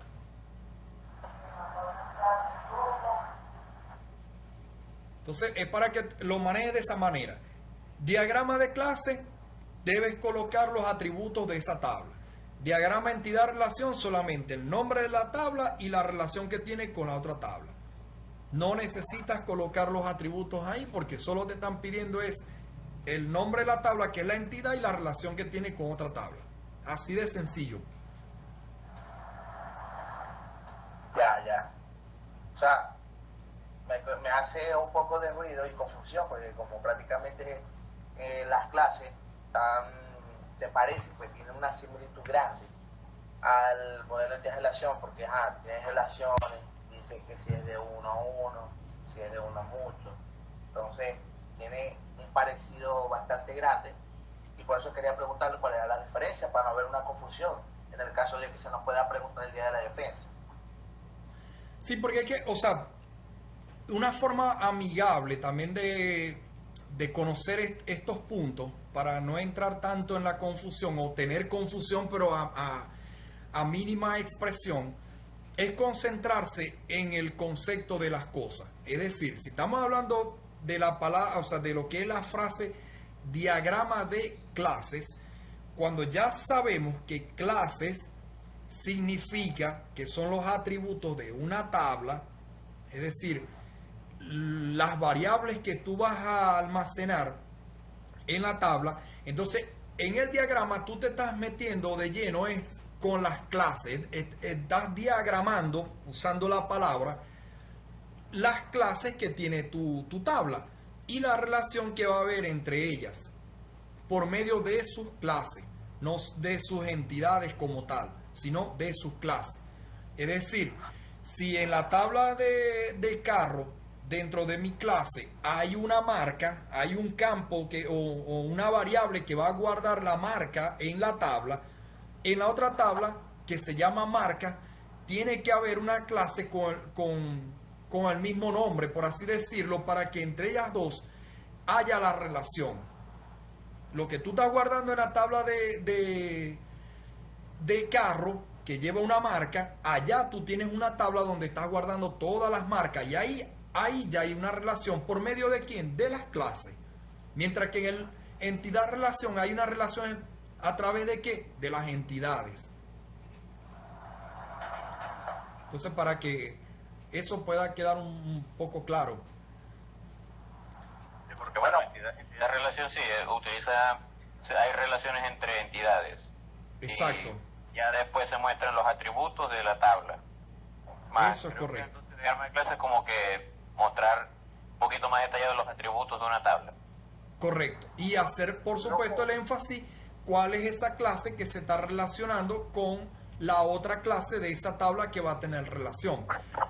O sea, eso sí, no hay que confundir los diagramas de clase con el modelo físico de un diagrama de entidad relación. Puesto que el diagrama de clase lo que hace es que vas a documentar esa tabla, ok, qué atributos tiene esa tabla. En el modelo físico puede llegar a ser parecido, y lo pongo en comillas, porque estás recabando la misma información. Pero recordemos que el modelo físico es cómo se ve esa tabla dentro de una base de datos. Mientras que el diagrama de clase únicamente estás mostrando qué atributos se almacenan dentro de esa tabla. No estáis colocando el tipo de información. Que si varchar, que si entero, que si texto, que si date, eso no lo estáis colocando en el diagrama de clase. En el modelo lógico, perdón, en el modelo físico sí es que tienen que colocar eso, pero asocien la palabra modelo físico con las tablas y cómo se ven dentro de su base de datos. Por ejemplo, ustedes se meten en, qué sé yo, PHP MyAdmin y se van a la parte de diseñador. Esas tablas que aparecen reflejadas ahí es su modelo físico, porque está indicando qué guarda esa tabla y qué tipo de datos guarda esa tabla. Mientras que el diagrama de clase lo único que muestra es la tabla y los atributos que esa tabla guarda. No especifica qué tipo de información. Exacto. Eso es una explicación también que deben tenerla en consideración para entender esto. Pero, en resumen, concéntrense en el concepto de lo que si nos están hablando de diagrama de clase, ya debemos tener una idea. De clase, o sea, es de la relación que va a haber de una clase que está dentro de una tabla con otra clase que está dentro de otra tabla. Así, sin mostrar de qué tipo es esa clase, si es un varchar, si es un entero, si es un long block, si es un long text, sin mostrar eso. Simplemente la clase que está relacionada con otra clase de otra tabla. Es como más al grano. Lo que ya habla René del modelo físico, ahí sí debemos profundizar qué atributos. Más específico, más detalles. Exacto. Los detalles que tiene cada clase. Si estamos hablando de un varchar, la longitud que tiene, que también va ahí, porque también se va a dar a conocer si es un varchar, si es 25 caracteres que permite, si es un entero solamente hasta 11, o si de repente es un datetime, o sea, que es un campo para guardar fecha y hora. O sea, y ahí sí la cosa es más específico, porque debemos dar a entender o dar a conocer cómo está construida cada tabla. Si hay otra algo... cosa que iba a decir, disculpe que lo interrumpa, me imagino que ese es un tipo de diagrama de modo estático, ¿no? Un modelo, Yo me imagino que ese diagrama es de tipo estático, ¿no? ¿por qué de tipo estático? No me salta la palabra. Porque investigando un poquito, o sea, yo usualmente suelo investigar de diferentes fuentes, ¿verdad? Y usualmente es a la que suele aparecer por defecto, y la más común de todas es Wikipedia. Y por lo menos a mí me dice que es un diagrama de tipo, perdón, es un tipo de diagrama de estructura estática. Te voy a dar una sugerencia. Wikipedia no siempre es una fuente confiable. Esto se debe a que Wikipedia en realidad su código es abierto y por tanto cualquiera puede modificar la información. Cualquier redactor puede modificar esta información y a veces hay términos que uno no termina de manejar. Por ejemplo, si tú dices un modelo de tipo estático, yo creo que ni Pablo ni yo te podemos responder esa pregunta, porque es un concepto que el que redactó esa definición en Wikipedia usó. Es básicamente una palabra que él utilizó. Sí, porque por ahora no se puede manejar mucho porque el problema es que actualmente están editando cualquier información. Yo me acuerdo que antes yo veía una información, vi algo sobre un ejemplo, un teléfono, información de un teléfono, y ahora hace pocos días lo volvieron a actualizar cambiando una que otra característica. Y si uno se va a discusiones y termina diciendo no, porque esta definición se ve errónea, voy a colocar esto, o así van. Entonces ya Wikipedia, digamos que se está volviendo su contenido, su información se está volviendo básicamente editable. Ya la información no esté todo verifica o verídica, más bien no se están dejando regir por la fuente, sino por su propia opinión o perspectiva. sí, eso es correcto. O sea, como dice René y como está diciendo también Miguel, o sea, no al final concluyen lo mismo, no son fuentes confiables. Y si, por ejemplo, tú leíste eso que dice que son modelos estáticos, bueno, para mí la palabra estática es algo que está fijo y que no se puede, digamos, alterar. O sea, es algo que está, o sea, de manera permanente. O sea, para mí me salta es eso, o sea, que es una tabla que no se puede modificar. Pudiera ser, o sea, pero no lo relaciono, de verdad que no copio la frase. Pero bueno, lo que acabas de explicar ahorita sobre el diagrama, lo único que incluye, me imagino, son las clases, obviamente, los atributos y las operaciones, me imagino, ¿no? Sí, o sea, si por ejemplo ellos hablan de que estáticos pudieran ser los valores de una tabla, bueno, no necesariamente, porque yo una tabla, si yo le coloco el nombre a la clase marca en singular y mañana yo quiero cambiar esa clase y colocarla en plural, o sea, de colocarle la S al final, no veo ningún problema en que yo pueda hacer eso. O sea, entonces yo no puedo hablar de algo estático cuando sé que mañana yo puedo cambiar ese atributo o esa clase. Entonces, de verdad que bueno, o sea, no... trata de ignorar esa parte de lo del tema estático, o a menos que dentro de un tiempo lo podamos aclarar, porque hasta ahora no veo necesario que podamos tener eso por delante de algo llamado estático o algo cambiante, porque no... Simplemente estamos conociendo el concepto, ¿no?, de lo que sería un diagrama de clase y para qué se utiliza.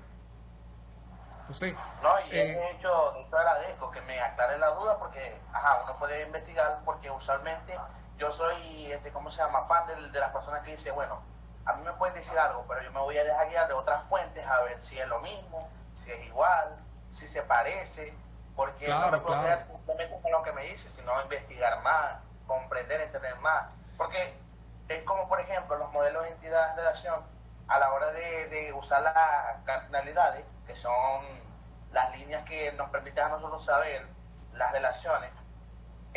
Por lo menos me explicó muchas veces el profesor Julio, y aquí usamos el ejemplo de él, que eso va a depender del autor, porque un autor puede decir que puede colocar uno a muchos, puede decir uno y m, pero yo me voy a otro autor y él me dice no, esto va según como esté la cardinalidad, o sea, la cardinalidad, perdón, en MySQL Workbench me dice que de 1 a n, y ahí yo me tengo que dar cuenta que es de 1 a mucho, pero como dice n, yo no sé, ¿verdad? ¿Sí me entiende? Entonces la idea es buscar y investigar. Claro, por supuesto. Es así, más que todo. Bueno, vamos a leer un poco el concepto de diagrama de clase y pasamos al otro, para que, o sea, ya con esto resumimos, como nos habla aquí la teoría de lo que es el diagrama de clase, y podamos tener otros puntos en consideración. Fíjate que, fíjense que en la parte de diagrama de clase, que es lo que nos dice, que muestra las clases de un sistema, atributos y operaciones de cada clase y la relación entre cada clase, lo que les mencionaba. Es decir, muestra las clases de una tabla de un sistema, sus atributos y operaciones de cada clase y la relación entre ellas, o sea, entre las clases, pues, de una tabla a la otra. Entonces, dice por acá también, las diferentes relaciones entre las clases se muestran por diferentes tipos de flechas. Más temprano yo les decía que a veces no es que nosotros queremos dibujar un pipeline o una tubería o una línea dentro de un diagrama porque nos parece bonita la línea, porque entre más recta sea mejor o qué sé yo. No, es porque hay un paradigma. O sea, hay unos pasos a seguir. Hay unas flechas que se utilizan para una relación y unas flechas que se utilizan para otro tipo de relación. Entonces eso hay que tenerlo muy en cuenta, que a la hora de utilizar un diseñador de diagramas, nos vamos a tropezar con varios tipos de flechas, y mediante el tipo de relación que va a tener una clase con la otra es que vamos a utilizar el tipo de flecha. Porque las flechas ya nos van hablando el lenguaje. Una flecha que tenga un apunte, digamos, de una clase y apunte hacia el lado derecho, nos puede estar diciendo que hay una relación de 1 a mucho. Pero si la flecha es al contrario, nos dice que puede ser de mucho a 1 nada más. Entonces, es respetar eso. O sea, hay que tomar en cuenta que al momento de hacer este tipo de diagramas, hay unos paradigmas que se deben respetar. El uso de flechas que se van a utilizar para ello, porque a veces no es lo que uno quiere, sino lo que nos dicta la documentación. Entonces, bueno, si pasamos ahora a lo que es el diagrama de componentes, que es uno de los tipos de diagramas que se utiliza para el UML, aquí es donde uno dice, bueno, pero diagrama de componentes, o sea, ¿qué hace referencia a la palabra componente? Bueno, ahí un poco nos está diciendo, porque es lo que compone un sistema. cuando nosotros hablamos de diseñar un sistema, debemos desplegar en alguna documentación cómo él se está desplegando a través de sus componentes, es decir, lo que compone el sistema. En este caso sería un servidor, es parte de los componentes de un sistema. Lo que va a ser las estaciones de trabajo, si hay un servidor web, que no es lo mismo que el servidor local, son dos cosas diferentes. Entonces, si en el servidor web nosotros estamos, digamos, llevando a cabo los archivos para que puedan ser visualizados desde cualquier conexión, y en un servidor local estamos guardando la misma información para el momento de no contar con conexión remota, podamos ejecutar el sistema de manera local, y en otro equipo están los archivos del sistema, y ya en un cuarto equipo está una estación de trabajo, es decir, donde el usuario final va a ejecutar el sistema, nosotros tenemos que hacer un diagrama de esos componentes y hacer una relación de cada componente entre sí. Es decir, la estación de trabajo hace una conexión con el servidor local para ejecutar los archivos. El servidor local hace una conexión con el remoto para también pasarle alguna información, y luego el servidor local devuelve una respuesta a la estación de trabajo o al usuario final. Entonces ya ahí que estamos dando a entender que hay un flujo por donde el usuario final entra y recibe la información. Entonces, para eso es que se utiliza un diagrama de componentes. Es simplemente para hacer un diagrama de los componentes que se van a ver involucrados a la hora de tener un sistema en ejecución y cuáles son esos componentes que se utilizan. Si utilizamos Internet, no es que yo voy a colocar en una caja la palabra Internet. No, hay un paradigma. El componente Internet en diagrama se utiliza en una nube. ¿Por qué? Porque para cualquier usuario que esté entendiendo la materia, cuando ya ven dentro de una nube la palabra Internet, eso ya es un componente que hace una interacción, digamos, con los equipos finales para poder tener una relación entre ellos. Entonces, volvemos al mismo punto. No es lo que uno quiera colocar en un diagrama, sino los iconos que se deben utilizar para llevar a cabo el diagrama que estemos tratando de diseñar. Entonces, hay cuadrados, hay rectángulos, entonces cada icono tiene una función en sí. O sea, para que tomen eso en cuenta, porque a veces uno quiere colocar un icono porque le parece más bonito que el otro, y no es de esa forma que se hace un diagrama, sino el icono que va cada cosa en su lugar, para que también lo tomen en cuenta. Entonces, fíjense que por acá dice, un diagrama de componentes muestra la relación estructural de los componentes de un sistema de software. Ahí lo está diciendo, un diagrama de componentes muestra la relación estructural de los componentes de un sistema de software. Estos se utilizan principalmente cuando se trabaja con sistemas complejos que tienen muchos componentes. Los componentes se comunican entre sí mediante interfaces. Las interfaces se enlazan mediante conectores, es decir, tú colocas los componentes de ese sistema colocados en iconos, y luego vas a colocar digamos, con conectores, con pipeline, con líneas, como cada cosa va interactuando en el orden de la idea. El usuario final hace una petición al servidor donde están los archivos, el servidor le envía una petición al servidor de Internet.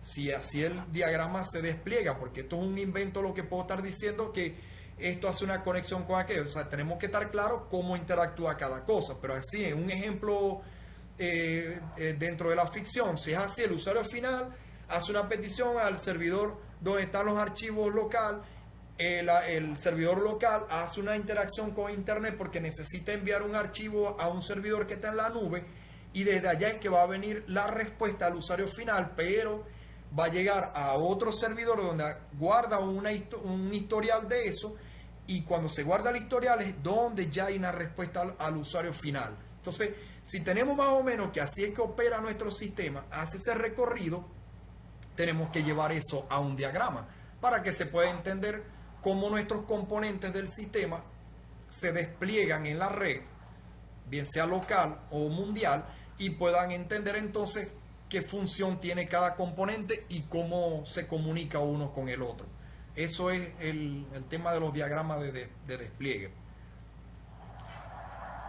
De componentes, perdón, porque ahora viene el diagrama de despliegue.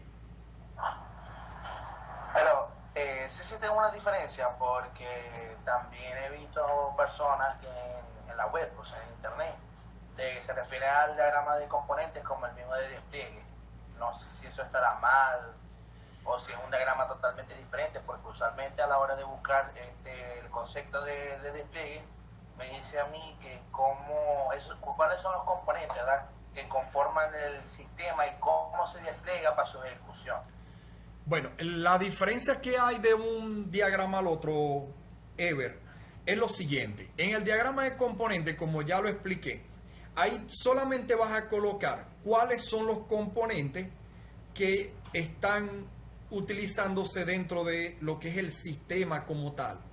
Es decir, cómo cada uno juega su papel de lo que es el sistema, cómo interactúa con otros componentes, bien sea si dentro de esa interacción tú tienes un módem para hacer conexión a internet, ese icono debe ir colocado en ese tipo de diagrama. En el diagrama de despliegue, que es el que ahí nos está diciendo es cómo se despliega el sistema por medio de sus artefactos. Es decir, ahí ya tú vas a colocar, vas a ser más específico, ahí tú vas a colocar dónde reposa cada archivo del sistema. Si en el banco digamos, en el servidor local, hay un banco donde reposan todos los archivos del sistema, ahí tú tienes que decir cómo está guardado cada componente del sistema dentro de ese servidor. Tienes que ser más específico. Y cuando nos hablan de los artefactos, por ejemplo, si tú tienes el DAS de ese sistema o el manual de usuario, tú tienes eso guardado en un servidor aparte de donde reposan los archivos del sistema, que otro servidor, si lo llevamos más o menos así al ejemplo, en ese otro servidor, si tú tienes los 3 documentos del sistema, el DER, el DAS y el manual de usuario, tú tienes que colocar ahí que en el icono hay un servidor llamado banco de archivos. Ahí tienes que colocar qué hay dentro de ese banco. En el diagrama de componentes solo dijimos que hay un servidor, pero no dijimos qué hay dentro de ese servidor, ¿verdad que no? En este diagrama de despliegue, ahí sí lo tienes que colocar. Tienes que colocar la relación que hay de un servidor a otro, de dónde están los archivos del sistema, qué tipo de conexión. Porque entonces otra cosa, en el diagrama de componente nosotros nos dijimos mediante qué tipo de protocolo que se está comunicando cada cosa. Simplemente estamos usando un pipeline, o sea, una línea que comunica un servidor con el otro. Listo. Pero aquí sí tenemos que colocar. ¿Por qué? Porque si entre ellos hay conexiones que se está utilizando un protocolo como tal, tú tienes que colocar qué tipo de protocolo, que el más utilizado es el TCP/IP. Entonces, tienes que colocar eso también. Dentro del pipeline, tú le das doble clic cuando vas a diseñar el diagrama y él te permite escribir algo. Ahí tú vas a escribir, bueno, del servidor de archivo del sistema, como tengo una conexión con el servidor local, donde allá se está guardando todos los componentes del sistema, ya yo estoy diciendo ahí qué componente se está guardando, la carpeta tal, el archivo tal, o sea, ahí tienes que colocar todo en el orden, y entre ellos dos hay una comunicación por medio del protocolo TCP/IP. O sea, en este tipo de diagrama, aquí sí hay que ser más específico, es decir, el diagrama de despliegue es como ver el modelo físico de un diagrama de una base de datos, donde tienes que ir más al grano, tienes que dar a conocer qué está contemplando tu diagrama de despliegue y cómo se está desplegando cada componente dentro de la ejecución del sistema. Es decir, si tú tienes el sistema de manera local, en el ejemplo de nosotros lo tenemos en la escuela, pero nuestro sistema hace comunicación, digamos, con Maracaibo, porque allá en Maracaibo, en zona escolar, quieren recibir la información que estamos guardando en nuestro sistema. Entonces, en el modelo de despliegue, tendríamos que colocar tres cosas. Nuestros archivos, o sea, nuestro icono donde reposan los archivos de manera local, la nube de internet, el protocolo TCP/IP que va a unir el icono de donde están los archivos con el icono de la nube, y luego el otro icono que es zona escolar donde van a recibir los archivos de nosotros. Entonces ahí hay un despliegue que ya está saliendo de la instancia donde el sistema está instalado, porque zona escolar no está aquí en la villa. Estamos hablando de que ya hay un despliegue que va por encima de internet, porque los dos no están en la misma digamos área, sino que uno está en la villa y el otro está en Maracaibo. Entonces a través de ello tiene que haber una unión y tiene que ser a través del protocolo TCP/IP. No conozco otro tipo de conexión que pueda enlazarnos de un punto a otro que no sea el protocolo TCP/IP. Entonces, si nosotros queremos dar a entender eso, queremos dar a entender que nuestro sistema se despliega fuera del área donde está instalado, tenemos que darlo a entender de qué manera se está desplegando nuestro sistema y llega a otra instancia, para que a manera gramática puedan entender cómo se despliega el sistema de un punto a otro.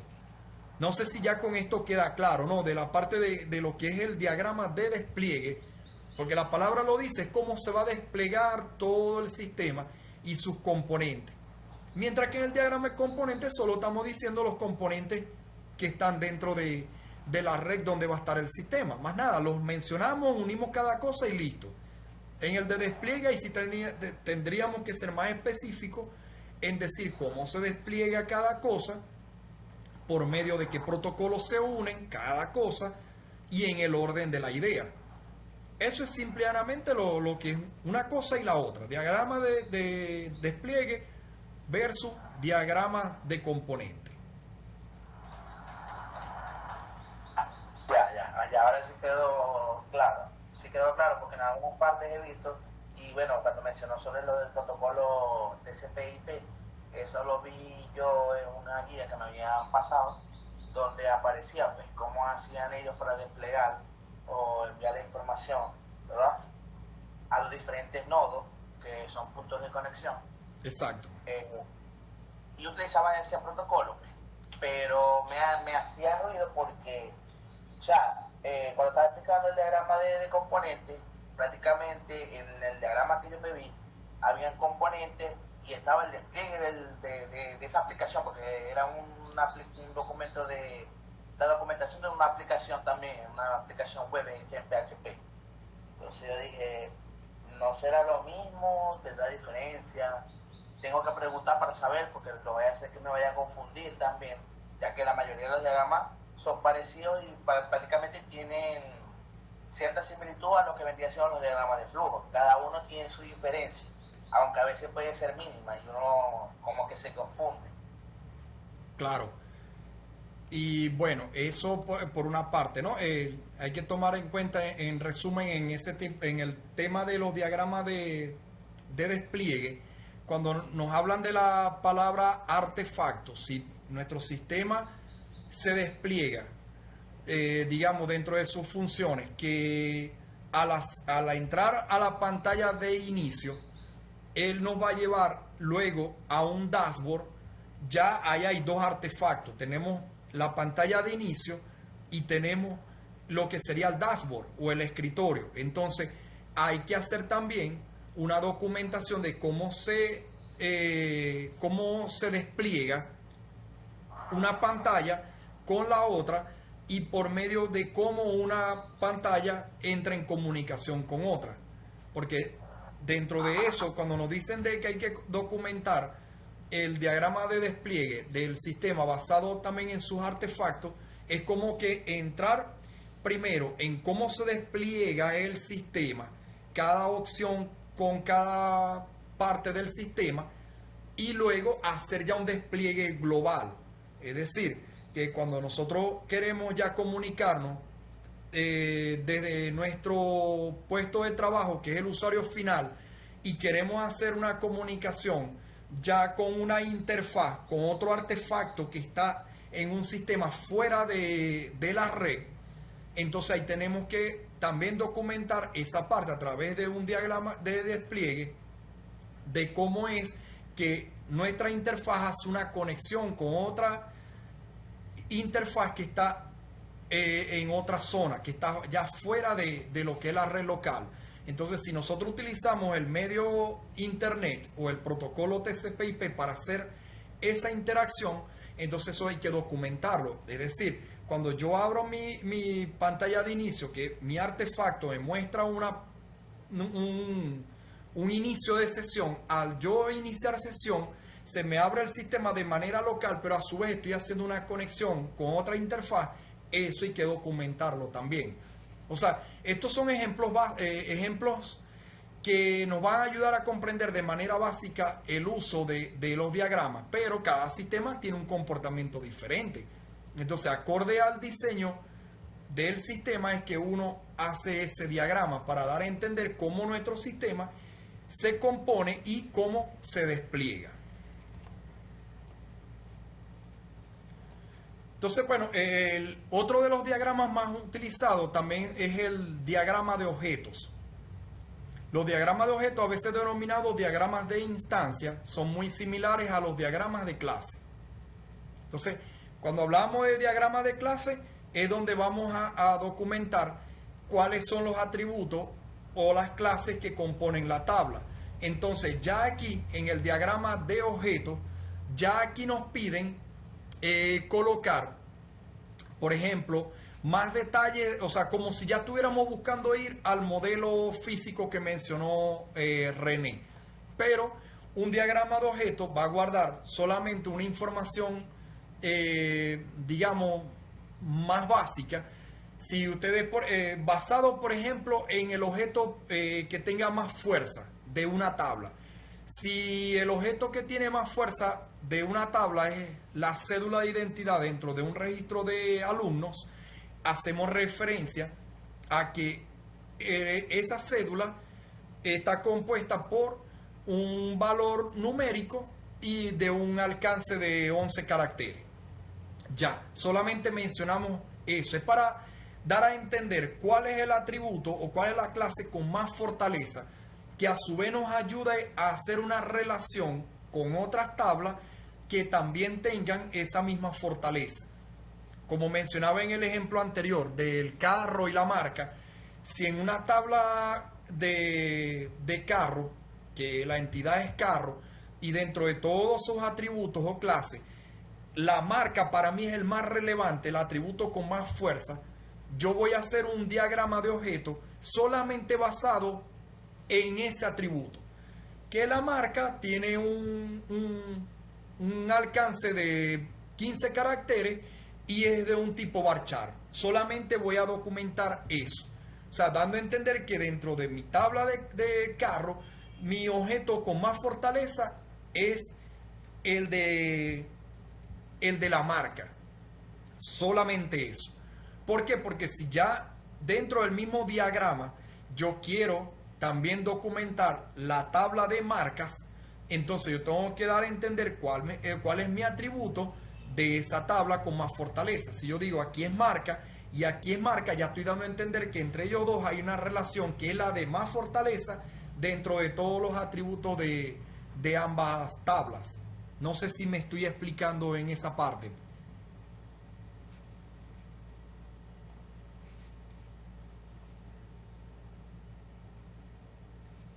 ¿Me escucharon?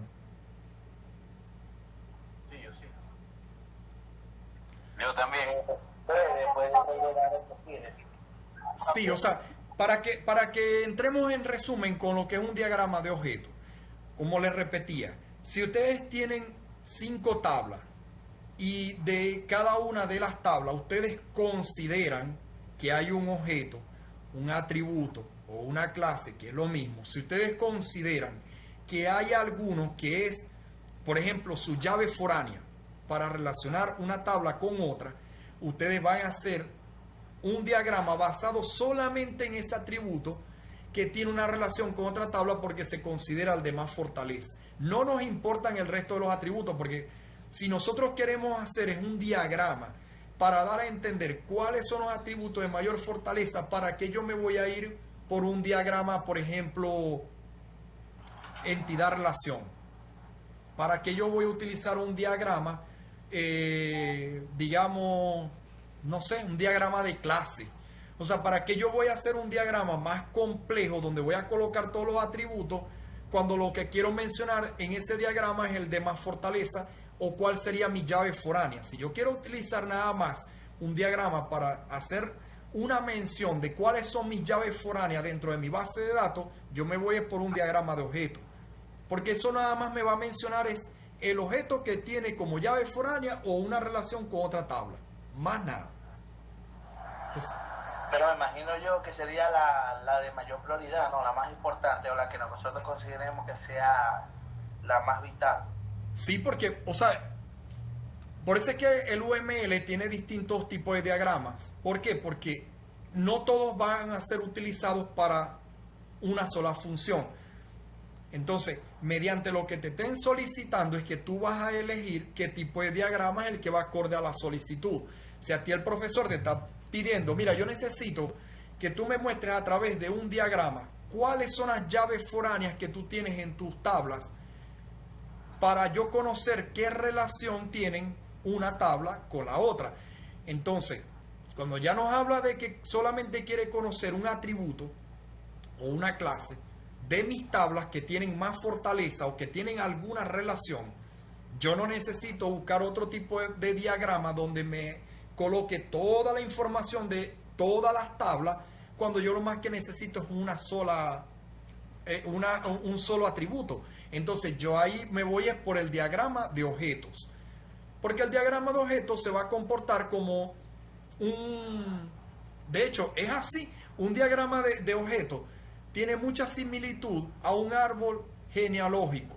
En el árbol solamente colocamos padre, hijo, abuelo, tío, o sea, solamente estamos mencionando eso, pero no estamos mencionando los otros atributos del tío. Si el tío mide 1,80 m, si el tío es color blanco, si el tío habla, no estamos mencionando nada de eso. Solamente nos está pidiendo la relación que hay de un familiar a otro. Es decir, hijo, ¿con qué tiene una relación con padre y madre?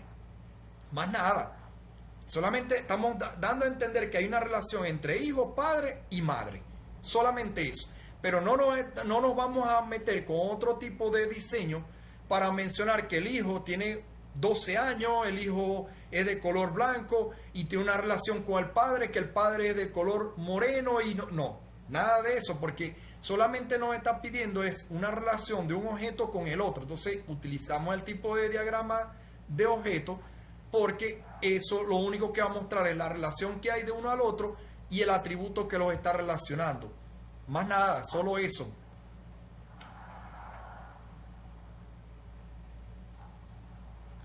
Pues bueno, está bien. Y bueno, el diagrama de actividades, como la misma palabra lo está diciendo, son las actividades o digamos el flujo que puede tener un sistema dentro de la actividad que va a tener. Si nosotros, por ejemplo, nuestro sistema, digamos, tiene un usuario que va a hacer un registro. ¿Cómo? Sí, correcto. O sea, pero aquí no vamos a decir inicia sesión y va. No, porque ya eso es para el diagrama de caso de uso. Aquí el diagrama de actividades es lo que el usuario puede hacer dentro del sistema. Es decir, si el sistema tiene opciones para guardar datos de un alumno, si el sistema tiene una opción para guardar tu asistencia, si tiene opciones para crear usuarios, entonces tú mediante el diagrama, tú vas a decir, bueno, el usuario cuando inicia la sesión, va a tener opciones de hacer actividades como un registro de usuario, un registro de asistencia, va a tener opciones de hacer impresiones de búsqueda mediante una consulta. O sea, por eso es que lo dice, el diagrama de actividades, porque es la planificación que el usuario puede tener mediante su uso dentro del sistema.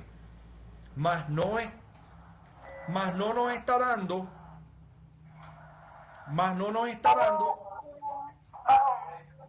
sí, ya lo percibí aquí. Dale, ningún sábado no perdona, ya se quiere ir la luz. No, que va, eso es verdad. Ahorita se va a dar aquí. Ve, recibió el bajón en el teléfono, yo estoy asustado. Bueno, vamos a ir resumiendo entonces. Bueno, el diagrama de actividades es eso. El diagrama de actividades lo que nos va a permitir es hacer un diseño de las actividades que un usuario puede llevar a cabo dentro del sistema. Es como tener más o menos una planificación de lo que yo puedo hacer en el sistema cuando yo inicio una sesión.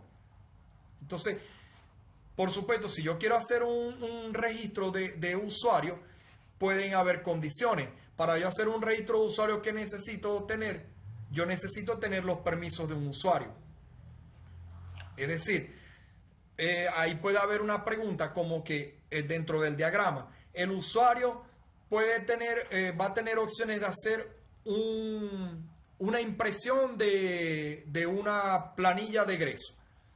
Entonces, en otra línea, vamos a dibujar un rombo para colocar una condición. ¿El usuario está permitido para hacer eso? Sí, no. Si está permitido, pasamos entonces a la siguiente planificación, que es darle a un icono donde se va a imprimir la planilla y luego la recogemos recogemos la hoja desde la impresora. Si no tiene permiso para eso, entonces, ¿qué le vamos a mostrar? Al usuario se le puede enviar a una pantalla donde se le va a pedir que inicie sesión con un usuario que le permite imprimir. Si ahí puede haber otra condición. ¿Tiene otro usuario que le permita hacer eso? No, lo manda al fin de la sesión. Sí, entonces lo manda al inicio para volverse a loguear y ya utilizar ese usuario que le permite imprimir y luego volver a hacer el recorrido en el diagrama de actividades donde él puede imprimir. Si pudo imprimir, recoge la hoja. O sea, es como que entrar en materia de las actividades que la persona puede hacer en el sistema, entendiéndolo mediante un diagrama de actividades, de la planificación que el usuario puede tener dentro del sistema cuando ya esté dentro del sistema para poderlo hacer.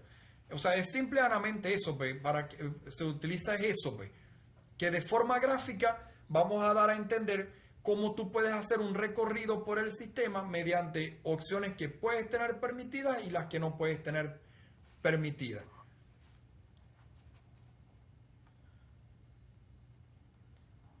Y bueno, el último punto es el diagrama de casos de uso, que ese es el diagrama que hasta ahorita estamos trabajando, ¿no? El diagrama de casos de uso, que en este sí hay ya un recorrido, una forma, digamos, ya en diagrama, de cuando tú inicias sesión, las opciones que puedes ver del sistema, qué componente tiene cada opción. Es decir, si tú llegas a un botón que dice registrar, en ese diagrama de casos de uso tiene que estar desplegado todas las opciones que están dispuestas en esa opción de registrar. Si tú tienes registrar alumno, docente, representante, tú tienes que hacer por medio de diseño esos componentes que están integrados dentro de la opción de registrar. Entonces, ahí ya tú estás dando a entender cuáles son las opciones que un usuario puede ver mediante su tipo de usuario dentro del sistema. Porque si estamos hablando de un usuario que tiene permiso solamente para ver consultas y no registro, tú tienes que por medio de un diagrama decir, bueno, cuando este tipo de usuario inicia sesión, ya la opción de registrar desaparece. Esa ya no va en el diagrama. Solamente va a haber la de consulta y cualquier otra que ese tipo de usuario tenga permitido. Entonces, por eso es que se le llama diagrama de caso de uso, porque es lo que tú puedes usar en el sistema mediante la permisología que tenga tu usuario. Entonces, ¿qué puede hacer un usuario? A mí me pregunta alguien, pero yo quiero llevar a un diagrama lo que el usuario puede hacer. Bueno, aquí está. Coloco el icono de usuario, que es un muñequito. Coloco entonces, mediante un paper line, la flecha que indica que inició la sesión y llegó a los componentes del sistema donde se muestran los menús.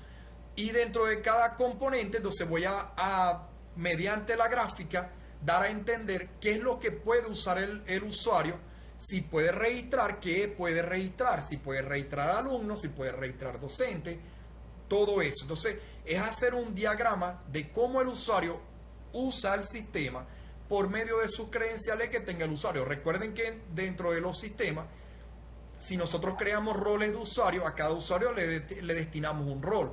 De repente mi rol me permite hacer de todo y a otro tipo de usuario solamente le va a permitir hacer consultas pero no imprimir consultas, o hacer consultas pero no hacer registro. Entonces, un diagrama tiene que mostrar qué es lo que puede hacer un usuario cuando tiene todos los privilegios, y en otro diagrama qué es lo que puede hacer un usuario cuando está restringido, cuando tiene solamente permiso para unas cosas. Para eso es que se utiliza un diagrama de caso de uso. Simplemente eso. Para una duda que yo tengo, compañero Pablo, yo he visto en muchos casos y me ha pasado bastante desde que llevo investigando de cómo se hacen los casos de uso y el cómo se lleva la relación entre cada uno de ellos. Cuando uno va a hacer un caso de uso extendido, de un caso de uso principal, la flecha debe de apuntar del extendido al principal o del principal al extendido, para dar a entender que eso es opcional, pues. Bueno, esa partecita te la voy a explicar rapidito antes que se me vaya la idea, y para entonces darle a Miguel para ver si quiere opinar algo, como está levantando la mano. Bueno, ¿qué es lo que pasa dentro del diagrama de casos de uso? Que en el diagrama de casos de uso, como les vengo haciendo hincapié, no es lo que yo quiero diseñar, es lo que está permitido dentro del paradigma utilizar para hacer diagramas como tal, bien sea diagrama de caso de uso, de objeto, de clase. ¿Por qué? Porque cuando nosotros nos tropezamos en el diagrama de caso de uso, el tema de los extends, eso significa que si, por ejemplo, el usuario entra a la opción de consultar, ¿verdad? Ahí tú estás diciendo, bueno, el usuario inicia sesión, entra en el apartado. Aquí dice que hay un apartado registrar y luego salen paper line que indican cuáles son las opciones que tiene dispuestas para hacer registro. Entonces, si yo tengo opción para registrar alumnos y representantes, yo debo hacer también una tercera burbuja donde yo coloque qué tipo de error, o sea, escribiendo error al hacer la consulta por medio de la cédula ingresada. Yo tengo que hacer una conexión mediante un extends para lo que va a ser la burbuja donde esté la opción de registrar. ¿Por qué? Porque ahí yo estoy diciendo que cuando yo utilizo la opción de registrar alumno, yo puedo tener un mensaje de error si me equivoco al ingresar la cédula en el registro. O si mi error se basa en que ya ahí cuando voy a registrar, yo valido si esa cédula ya existe en un registro previo. Yo por medio del diagrama, yo tengo que también dar a entender dónde me arroja ese error al momento de hacer el registro. Vuelvo a repetir, si yo en el diagrama coloco el usuario una flecha e indico que estoy llegando al apartado de registros, y dentro de registros salen unos paper line, una flecha que indican los tipos de registro que voy a poder hacer. Resulta que al momento de yo hacer un registro, si yo tengo en el sistema una validación previa para no ingresar cédulas duplicadas, yo tengo que hacer, si yo tengo dos burbujas, registro una es de registrar alumno y la otra es de registrar docente, por ejemplo. Yo tengo que hacer una tercera burbuja dentro del diseño para hacer una flecha ya de regreso, porque los paper line para el registro en el diagrama salen de la opción registrar hacia arriba, donde están las dos opciones para registrar. Pero la tercera burbuja, la flecha tiene que ir a la inversa. Tiene que venir apuntando hacia abajo, hacia la opción de registro, para decir, hey, cuando yo llego al registro y yo ingreso cédulas en los registros, hay una validación donde me marca un error si la cédula ya se utilizó en un registro previo. Entonces, yo tengo que hacer